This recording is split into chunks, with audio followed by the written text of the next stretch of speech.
বিশ্বনবী মুহাম্মদুর রাসূলুল্লাহ সাল্লাল্লাহু আলাইহি ওয়াসাল্লাম তার পাক জবানে বলেন, তোমরা 7টি ধ্বংসকারী বস্তু থেকে বেঁচে থাকো। এই 7টি কাজের মধ্যে যদি জড়িয়ে পড়ো তাহলে তোমরা ধ্বংস হয়ে যাবা। ইস্তানিবুস সাবআল মুবিকাত।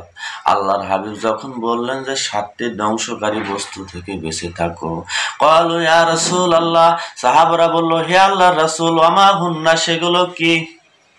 ক্বালা, নবীজি বললেন, আশিরকু বিল্লাহ, 1 নাম্বার হচ্ছে আল্লাহর সাথে শরীক করা। যেই লোকটা আল্লাহর সাথে অংশীদার স্থাপন করবে, শরীক করবে, আল্লাহ রাব্বুল আলামিন বলেন, আশিরকু যুলমুন আযীম, শিরক হচ্ছে সবচেয়ে ভয়ঙ্কর গুনাহ। যে লোকটা আল্লাহর সাথে অংশীদার স্থাপন করবে, শিরক করবে, সে দুনিয়ায় ক্ষতিগ্রস্ত হবে, পারলৌকিক জীবনে সে জাহান্নামে যাবে। শিরকের গুনাহ সবচেয়ে ভয়ঙ্কর গুনাহ, যেই গুনার কোনো ক্ষমা নাই। আল্লাহ তাআলা বলেন, ইন্নাল্লাহা লা ইয়াগফিরু আইয়ুশরাকা বিহি ওয়া ইয়াগফিরু মা দুনা যালিকা লিমান ইয়াশা।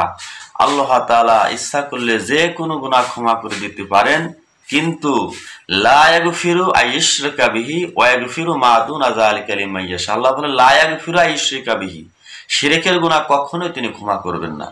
যদি কেউ তওবা করে আল্লাহর কাছে মাফ চায়, তাহলে আল্লাহ তাআলা মাফ করতে পারেন, কিন্তু সেটা তওবা করে খালেস নিতে তওবা করে ফিরে আসতে হবে।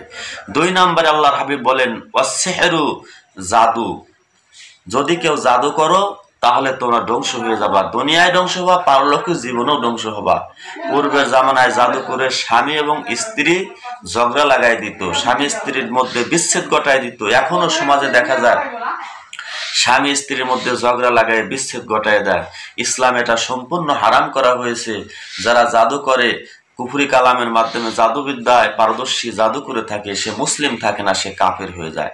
3 নম্বরে আল্লাহর হাবিব বলেছেন, ওয়াকাতলুন নাফসিল্লাতী হারামাল্লাহু ইল্লা বিল হাক্কি। 3 নাম্বার হচ্ছে কাউকে অন্যায়ভাবে হত্যা করা। যদি কোনো মানুষকে হত্যা করে, তাহলে কোরআন শরীফের মধ্যে আল্লাহ বলেছেন, সে যেন তামাম পৃথিবীর সব মানুষকে হত্যা করলো। হত্যা করা ভয়ঙ্কর গুনাহ। যেই দিন কিয়ামত কায়েম হয়ে যাবে, আল্লাহ তাআলা সব জালেমদেরকে সেই দিন কঠিন শাস্তি দেবেন। সেই দিন আল্লাহ তাআলা কাউকেও ক্ষমা করবেন না, অর্থাৎ জালেমকে আল্লাহ তাআলা কঠিনভাবে পাকড়াও করবেন। 4 নাম্বার হচ্ছে ওয়াকলুর রিবা, সুদ খাওয়া। সমাজে সুদ খায় না, সুদে ভরে গেছে সারাটা পৃথিবীর মধ্যে। এখন সুদ আর সুদ, ইসলামে সুদ হারাম করা হয়েছে। আল্লাহ তাআলা বলেন, আহাল্লাল্লাহুল বাইয়া ওয়া হাররামার রিবা। আল্লাহ তাআলা ব্যবসাকে হালাল করেছেন আর সুদকে হারাম করেছেন। সুদ বোঝেন, সুদ অনেকেই ব্যবসা মনে করে, কিন্তু সুদ সম্পূর্ণ হারাম। এই জন্য আল্লাহর হাবিব বলেছেন, ওয়াকলুর রিবা, সুদ খাওয়া থেকে বিরত থাকো। যারা সুদ খায় সে দুনিয়ায় ধ্বংসপ্রাপ্ত হবে, পারলৌকিক জীবনেও সে ধ্বংসপ্রাপ্ত হবে। 5 নাম্বার হচ্ছে ওয়াকলু মাল আল ইয়াতিম, এতিমের সম্পদ ভক্ষণ করা। এতিমের বাপ মরে গেছে, বাচ্চার মা মরে গেছে, বাবা মরে গেছে, বাবা মারা যাওয়ার সাথে সাথে ওই ছেলেটার কাকারা সব সম্পদ দখল করলো। অথবা মা মারা গেছে, মায়ের সম্পদ ছেলেটি পাবে, কিন্তু মায়ের সম্পদ তার মামারা ভক্ষণ করলো। ইসলামে সম্পূর্ণ হারাম করা হয়েছে। আল্লাহ তাআলা বলেন, এই ধ্বংস কাজ থেকে তোমরা বিরত থাকো, নতুবা দুনিয়ায় ধ্বংসপ্রাপ্ত হবা, পারলৌকিক জীবনেও তোমরা ক্ষতিগ্রস্ত হবা।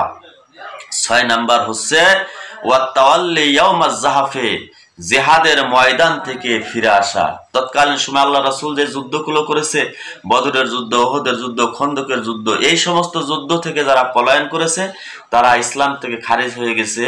অর্থাৎ সে তওবা না করা পর্যন্ত তাদের কোনো ক্ষমা নাই।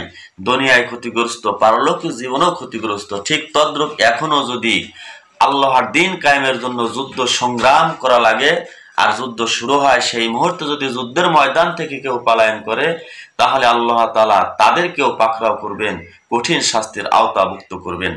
7 নম্বরে আল্লাহর হাবিব বলেন, ওয়াকসফুল মুহসিনাতুল মুমিনাতুল গাফিলা, সতী সাধবী সুন্দরী রূপসী রমণীদের বিরুদ্ধে মিথ্যা অপবাদ দেওয়া।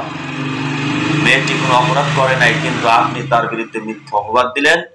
আল্লাহর হাবিব বলেন, তুমি ধ্বংস হয়ে গেলা, তুমি ক্ষতিগ্রস্ত হয়ে গেলা। আল্লাহর হাবিব যে 7টি পয়েন্ট আলোচনা করেছেন, আল্লাহর হাবিব বলেছেন, ইস্তানিবুস সাবআল মুবিকা, এই 7টি ধ্বংসকারী বস্তু থেকে তোমরা